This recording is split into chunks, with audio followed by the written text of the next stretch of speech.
The skies of Ayla shimmered with torn banners. Smoke rose from once proud towers, the scent of burnt stone and shattered dreams clinging to the air like a curse.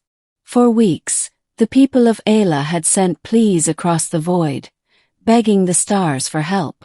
Their enemy, the Varkun Dominion, was relentless, a war machine of clawed beasts and fire that consumed entire worlds. Ayla's warriors had fought bravely, but their ships had been shattered, their defenses broken. The High Council convened in the last standing hall of glass and crystal, their robes stained with ash. "We have cried out to the stars," Elder Maleth said, her voice trembling. "And someone has answered. But it is not who we expected." "Not the Seraphim fleet?" asked Counselor Renai. "Not the Eldari Confederacy?" Maleth shook her head. "No. The transmission came from a world we dismissed long ago. A death world. A place so hostile that we once declared it uninhabitable." Gasps rippled through the chamber. "You cannot mean—" "Yes," Maleth said grimly. "Earth. Arrival. When the humans came, they did not arrive in shining fleets of silver. Their ships were blocky, brutal things. Scarred metal plates welded over older scars, with engines that growled like beasts. The people of Ayla gathered at the landing fields outside the broken capital, wary and desperate. The first human vessel descended, its belly glowing with heat, crushing the glass streets beneath its bulk. The ramp hissed open. Out marched figures in thick, armored exosuits, faces hidden behind visors, movements sharp, efficient. At their head strode a man with dark skin and a scar splitting his jawline. He removed his helmet, revealing weary eyes that had seen too many wars. "I'm Commander Darius Holt, United Terran Defense Forces," he said, his voice carrying like a hammer on steel. "You asked for aid. You're getting us." A murmur swept through the Aylans. These were not the elegant Star Knights of legend, nor the radiant guardians they had prayed for. These were scarred soldiers from a cursed world. Elder Maleth approached cautiously. "We expected others. You are humans, are you not? Deathworlders." Darius's lips twisted in a humorless smile. "That's what they call us, yeah. Earth. Third rock from a very mean sun." His gaze hardened. "But we didn't come for reputation. We came because you asked." The first clash. The Varkun struck sooner than expected. Great living warships descended like predators, vomiting fire across the fields. The Aylans scattered in terror, but the humans did not run. "Hold the line," Darius barked. The Terrans moved like a pack of wolves. Automated turrets unfolded from their transports, spitting plasma that tore into the Varkun skirmishers. Humans in exosuits charged forward with weapons roaring.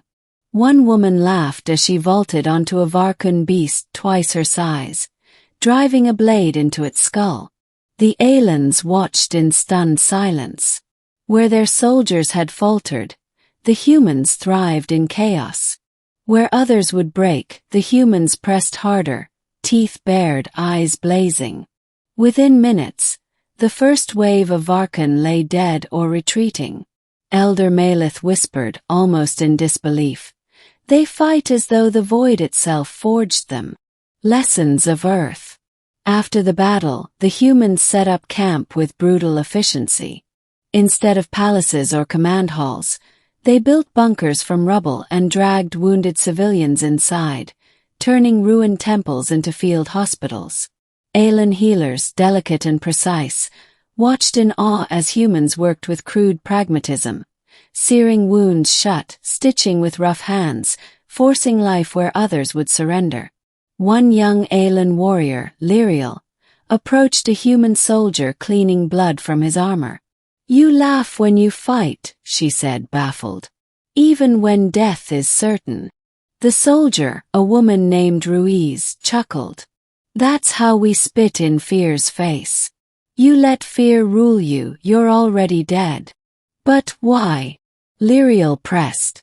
Why risk everything for a people not your own? Ruiz shrugged, her smile fading into something harder. Because we know what it's like to scream for help and hear nothing back. Earth was alone a long time. We swore we wouldn't let others be. The word spread among the Aelans like wildfire. These Deathworlders were not saviors of myth. They were survivors. And survival was a lesson Aela needed. A siege. The Varkan did not give up. Days turned to weeks, and their assaults grew fiercer. Each night, the sky lit with fire as living ships clashed with Terran steel. The humans fought like demons. They did not hide behind walls. They built traps, laid ambushes, and fought tooth and nail in the streets. Where the Varkun expected resistance to crumble, they found madness.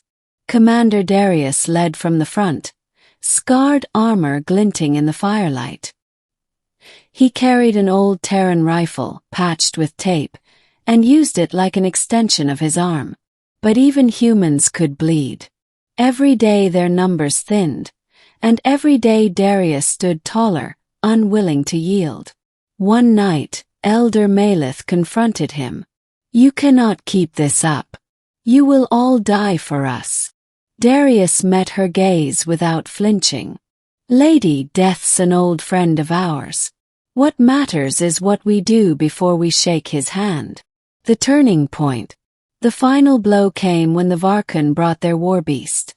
A towering, many-limbed horror that strode through fire like a god of war. Aela's defenses shattered under its advance. Panic spread. The Aelans cried out that all was lost.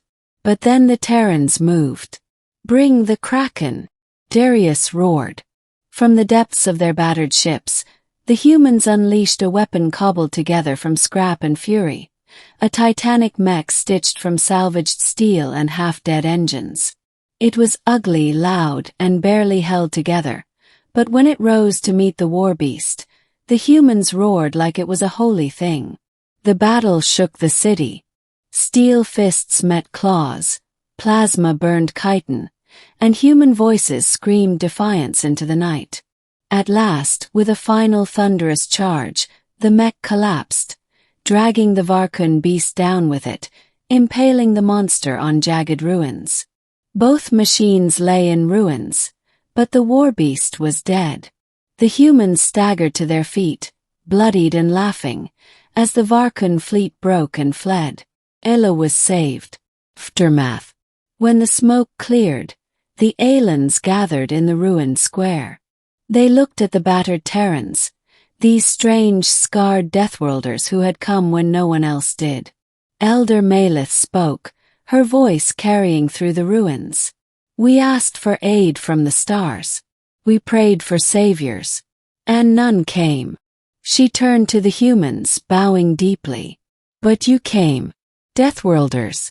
Survivors. Warriors. And in you, we found something greater than saviors. Darius rubbed the scar on his jaw, uncomfortable with irreverence. We're not saints, he muttered. We just don't like bullies. But Lyriel stepped forward, raising her voice so all could hear. You are not saints. You are not gods. You are human. And that is more than enough. The cry spread through the crowd, echoed by thousands. Human. Human. Human. The Terrans shifted awkwardly, unused to praise, but a fire lit in their eyes nonetheless. Epilogue. Weeks later, as Earth's battered fleet prepared to depart, Elder Maleth met Darius one last time. You changed us, she said quietly. We thought strength was in power, in shining fleets and perfect warriors. But you showed us that true strength lies in defiance. In standing when all else falls.